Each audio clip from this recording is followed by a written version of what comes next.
মনে করি বাউলদের উপর হামলা এটা একটা ন্যাক্কারজনক ঘটনা। আমরা এর তীব্র নিন্দা জানাই।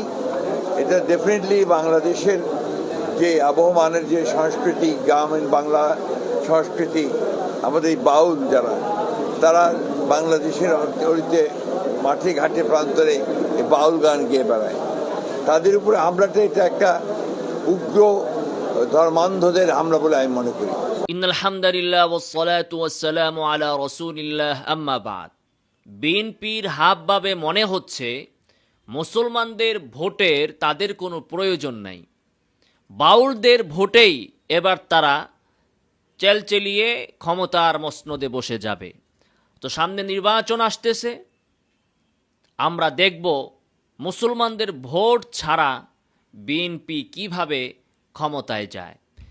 বিএনপির এই মহাসচিব মির্জা ফখরুল ইসলাম আলমগীর সাহেব ইতিপূর্বেও তিনি স্পষ্ট ভাষায় বলেছেন তারা শরিয়া আইনে বিশ্বাস করেন না।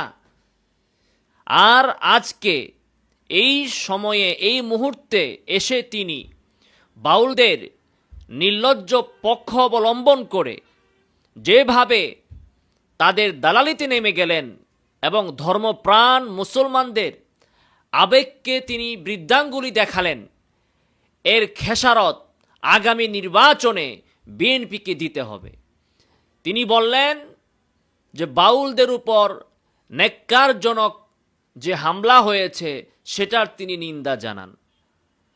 প্রথমত, বাউলদের উপর কোনো হামলাই হয় নাই, এটা সম্পূর্ণই বাংলাদেশের তথাকথিত বুদ্ধিজীবী আর মিডিয়াদের সৃষ্টি করা বর্তমান সময়ের একটা মুখরোচক ভাষা। তো আপনি বাউলদের উপর হামলার নিন্দা জানাচ্ছেন, অথচ এই বাউলেরা যে বাংলাদেশের ধর্মপ্রাণ মুসলমানদের ধর্মীয় অনুভূতিতে আঘাত দিল, আল্লাহর ব্যাপারে অশালীন শব্দ ব্যবহার করল এবং করে চলছে, শুধু একজন নয়, বাউলদের এমন কোনো আসর নাই, এমন কোনো পালাগানের তাদের বৈঠক নাই, মজলিস নাই যে আসরে তারা আল্লাহ, রাসূল অথবা ইসলাম ধর্মের নামাজ, রোজা, হজ, জাকাত, পর্দা এগুলো নিয়ে কটাক্ষ না করেছে, এমন কোনো আসর তাদের নাই। তো অনবরত মানে বাউল সংস্কৃতি মানেই হচ্ছে ইসলামকে কটাক্ষ করা। বাউল সংস্কৃতিকে তারা এমন জায়গায় নিয়ে গিয়েছে যে বাউলদের আসর মানেই সেখানে আল্লাহকে গালি দিতে হবে, রাসূলকে গালি দিতে হবে, সেখানে ইসলামের নামাজ নিয়ে ব্যঙ্গ করতে হবে, তাসাউফের নামে ভণ্ডামি করতে হবে, বিকৃত ইসলামের প্রচার করতে হবে, নোংরামি করতে হবে, নোংরা ভাষায় আলেম ওলামাদেরকে গালিগালাজ করতে হবে। এটাই হচ্ছে বাউলদের পালাগানের আসর। এর প্রতি বিএনপির মহাসচিবের কোনো নিন্দা নাই, এর প্রতি বিএনপির মহাসচিবের কোনো ক্ষোভ নাই। তাহলে বিএনপি কি বাংলাদেশের জনগণের দল করে নাকি বাউলদের দলে তারা পরিণত হয়েছে? কোথায় বাউলদের উপর আক্রমণ হয়েছে? মুসলমানদের, বাংলাদেশের জনগণের স্বতঃস্ফূর্ত গণপ্রতিরোধকে যদি আপনি হামলা বলেন, ন্যাক্কারজনক বলেন, তাহলে আপনার মতো এই অথর্ব দল কখনো সফলভাবে বাংলাদেশ পরিচালনা করতে পারবে না। অতীতেও আপনারা পারেন নাই, বহুত সুযোগ আপনারা পেয়েছেন। ইসলামিস্টরা চোখ বন্ধ করে আপনাদেরকে লাগামহীন সমর্থন দিয়ে দিয়েছিল, কিন্তু আপনারা ক্ষমতায় যেয়ে কিছুই করতে পারেন নাই। এবারও আপনারা কিছুই পারবেন না, কারণ আপনাদের মধ্যে বাংলাদেশের জনগণের আবেগ অনুভূতি বুঝার এবং সেটার প্রতি শ্রদ্ধা জ্ঞাপন করার কোনো কৌশল আপনাদের জানা নাই, কোনো অনুভূতি আপনাদের নাই। এই বাউলেরা এরা তাদের প্রতিটি আসরে ইসলামের বিভিন্ন গুরুত্বপূর্ণ রুকুন আরকান নিয়ে, গুরুত্বপূর্ণ আচার নিয়ে, নামাজ নিয়ে, সালাত নিয়ে, পর্দা নিয়ে তারা ব্যঙ্গ করেই চলছে। তা থেকে কি মুসলমানদের ক্ষোভ সৃষ্টি হবে না? আর সেই ক্ষোভের কারণে মুসলমানেরা যদি প্রতিবাদ করে, তাহলে সেটাকে আপনি ন্যাক্কারজনক হামলা কিভাবে বলছেন?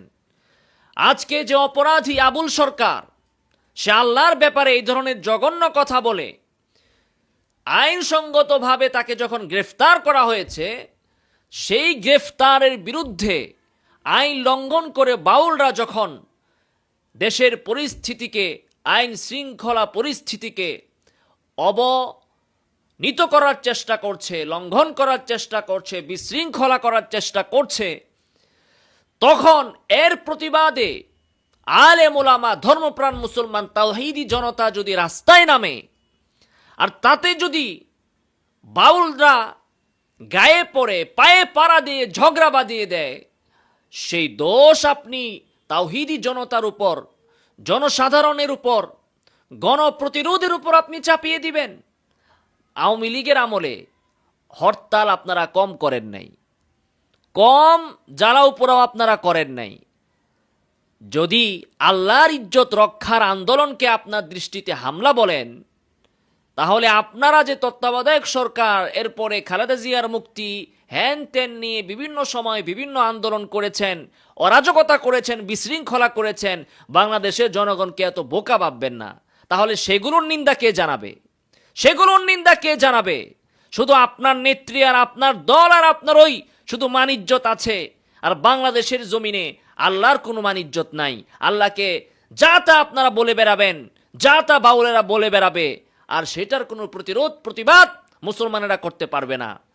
এই ধরনের পরিস্থিতি যদি আপনারা সৃষ্টি করেন, তাহলে মনে রাখবেন ক্ষমতায় যাওয়ার স্বপ্ন আপনাদের স্বপ্নই থেকে যাবে।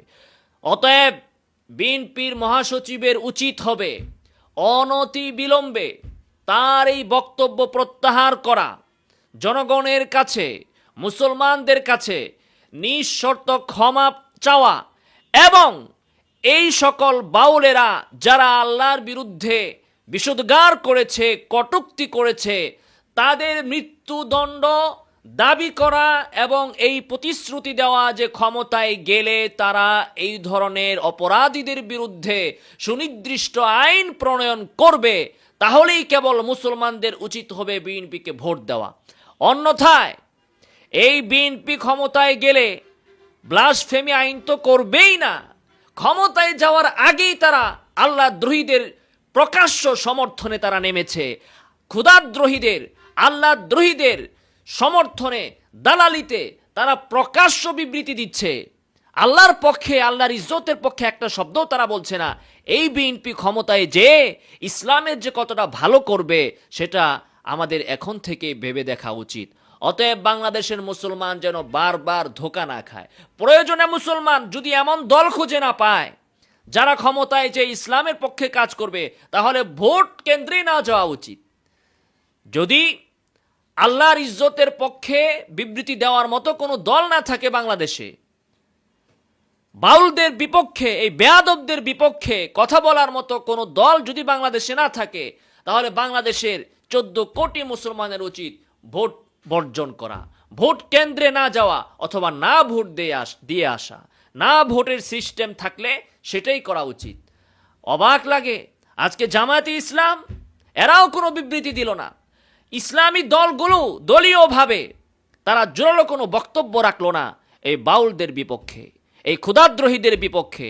এই আবুল সরকারের শাস্তি চেয়ে আমরা তেমন কোনো বক্তব্য, বিবৃতি বাংলাদেশের কোনো রাজনৈতিক দলকেই দলীয় প্ল্যাটফর্ম থেকে দিতে দেখলাম না। কিন্তু বাউলদের পক্ষে, আবুল সরকারের পক্ষে ইতিমধ্যেই এনসিপি, বিএনপি সহ অনেকেই তাদের দলীয়ভাবে তাদের দালালিতে নেমে গিয়েছে। কাজেই আমরা বাংলার জমিনে আল্লাহর ইজ্জত নিয়ে ছিনিমিনি খেলার সুযোগ আর কাউকে দিতে চাই না। মুসলমানদের কাছে আবেদন থাকবে, যদি আপনি উপযুক্ত দল না পান, বাংলাদেশে ইসলামের পক্ষের কোনো ব্যক্তি যদি না পান, তাহলে প্রয়োজন নাই আপনার ভোট দেওয়ার, না ভোট দিয়ে আসুন।